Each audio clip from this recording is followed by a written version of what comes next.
Yes. Niye bisinga amagamba. Yetuma tulekende kati yakola kamukwana. Alina n'omusajja bwe tutudde naye wano gwalimu. Fena tukimanyi muntu wa muhabbat. Siwe kiri. Kalingeramu omukisa asobola okubaako byayogera temuli. Weewaawo ogenda kweraliika mu bitonotono kuba musajja si wa bigambo bingi. Ate namwe temumwesibaako nnyo mumubuuza biteetaagisa. Olunaku alina olunaku lumu lwayagala okwogerako. Ebyafaayo bye omulinde kuzikula twogere. Naye essaawa gino alina ebigambo bitono ngera bwatera okwogera ebyabakyala nakati bwagenda okikola ki? Bwagenda okikola.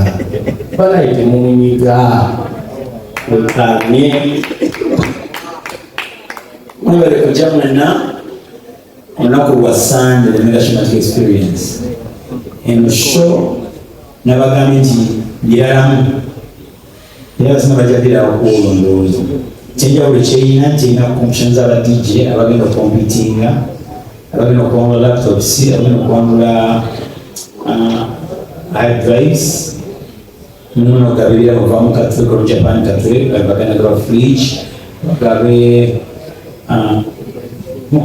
mobile shop inabagenda gabira olyabwe. So eno show najali kuba DJ bajo abatandika batali bakabi nnyo bafune entandikwa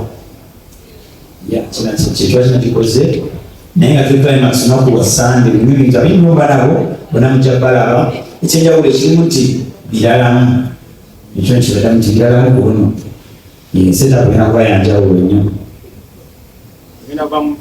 abaana bamasuperman naye nga biralamu nekyo twagamba nti yakwebaza Jozi Entertainment okuba nti yaneegaseeko okukiza mu brand yange okuba ntupatanira okukola ki okukola show yange ya Mega Shematic Experience. Neno responding immediately. Benakubira after before bakyebasa. Naye benakubira jjo tunazaga nti okola ki one love akubika bulaza nokabulaza kidogo. So omuntu yenna alina ekibuuzo ekibuuzo kiwulidde nesigamye nabese conference batajja kitegeere bwana balimukubeera abasinja sinakiga busy obudde bwakoze eki ze nkolera kutema naye mbasoose wano sibe kiri munsanzeewo naye ekyabayimbe kunzi things ekimudda kukyamambera industry nabagamba tandikira kamiliyoni paka kukyapira eggulu abagenda oyimba. So wekibuzo misana kubanga ndikyebagazanya misana lunaku lwa Sunday lwakucaka after muno ojja kuba waguddwawo badijjekontizi natandika misana otandika saa 8 okuyingira emitwalo 2 vyeri emitwalo 5 tulina emmeeza emitwalo 5 tulina emmeeza miliyoni 1 ne miliyoni 2 eyabakabejja naye ebiri ziriwo yendo leo ukozesa okunyiga omufuduufu n'okunyiga tweyanza nnyo siyalisakuyita akugenda ayagala okukyawala ki wanze abantu b'enyambye siyamba kunziriza nyambo yabo muki koleza nolakoleza omulala nolakoleza omulala balokomuyo ensigala mukolaki neyongerayo kubanga sho yange nabagambye naleka empaka z'abadiji abagala okuja bati kwanza laptop nerakoga zabwere laptop zabwere zitambula ennyo abaana nga badiji bana laptop tebana laptop ninga bosa amuzala wansi tena kyakola ki kyakola amazzi amumanyi okukuba badiji mulungi ninga tena equipment naye kati kubi nengoza akatono kokutinza akatono kasobola okwongerako enjawulo I think ndijawulo anajja tajja nange omanyikuba bulijjo njikuba ekyo ekyendongo nabonzukusa obulijjo bunati wakabi muze bali mbozi nga muli wano mumwana ngobuzo mbuzo nga mwana mumwana sijja kwogera nange lwasho yange ngobuzo omugambe kiba yakuyanga eki nze lwanga kumukyalo ekyo nga weegombaza sinakwongerako kirala kitege kigamba kitegeeza kukugamba nze banga limagoza kikyaliwo ale muhampulira ddala okyali mawuliriza ebiwava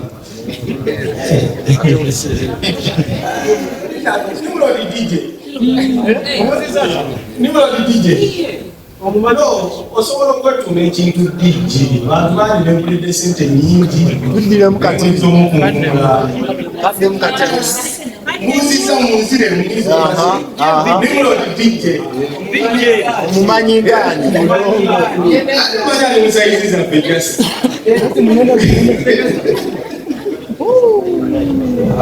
nga buli njera okusembayo kabadde kakodyo munansonyiwa otuuka leeti naye nga ndi wamukisa okubeegattako kulwa muganda wange DJ Shiru nze eri omu kubayambyeko mu lugendo lwange okutuuka wano wendi yomuntu omu kubanzikirizaamu DJ Shiru yedijja atalyangako ku ssente zange ate ng'emirimu gyange agikola ate nga si mu bubi twakwatagana nga baluganda ampawulo njogero ate since olinga otuuse wano woliboyi ebyadalayo inspired and you're still inspired. That's why we are with you. Era tuli wano ku Maxi bwe tubeerewo ffenna tuwakirede number 1 DJ Shiru. Isola kulwaliro nakamba isola bayepeje junior featuring 256 Spin Doctor natulwa n'omukyala asinga okubeera omubalaba mu ggwanga Uganda yatakwata mu kizigo tuli ne basaposa baffe ab'enjawulo tulina omukulu oyo eno Andrew Gadgetsi ono muyimbi tuludde naye ono mutabani wa jjajja waalo abasinga jjajja waalo mumanyi yamuzaala oyagala kuyaga namulekera Shiru nenda kutujja kuwa weyangu tulina Jera Joe's Entertainment omukulu oyo bawulireko oyo muto wa kitaka mumulabe so ensonga tetugenda ziwanvuya netutwala tubeere wano nga twogera bingi muganda wange soda ebisinga alikoze eki abyogedde ayogedde n'ayambula n'abataliwo n'abagenda okujja n'abalabira ku sho kakati twetwaga tubagambe ennaku z'omwezi nga 15 kigenda kuba kyedomola kigenda kubeera masi kigenda kubeera kyabakagujje bakawaji bakabijja kubanga kikutemu agenda kubeera eva kyaleba neva muli mu kirasi so ngenda kubeerawo omusapootinga muganda wange ono nvudde wala naye kuviira ddala mabega era y'omu ku bantu abateeka recommendation otandika okukola mu vision ku Kene TV netuba nga tukikwasaganya ffenna mubali mmirabanga yesaagala kwogera kwasinga tukoze eki ebyatuleesa abanaabagala bye tuvudde waffe omujja tufuna mu tayimu yaffe so kati ekiriwo kyekyo yensonga lwaki twabayise bannamawulire abagunjivu manye ennaku zo tulina omugigi gwa bannamawulire omuto ogutalamuza ensonga n'abasigadde ewaka n'asobola okumanya ki ekikola ki ekigenda mu maaso. So thank you so much for coming era tuwasaba ekintu kino mukitambuze mulo omutima guki omutima nga bwe muzze tetugenda baada olwataano naye tumanyi tumugera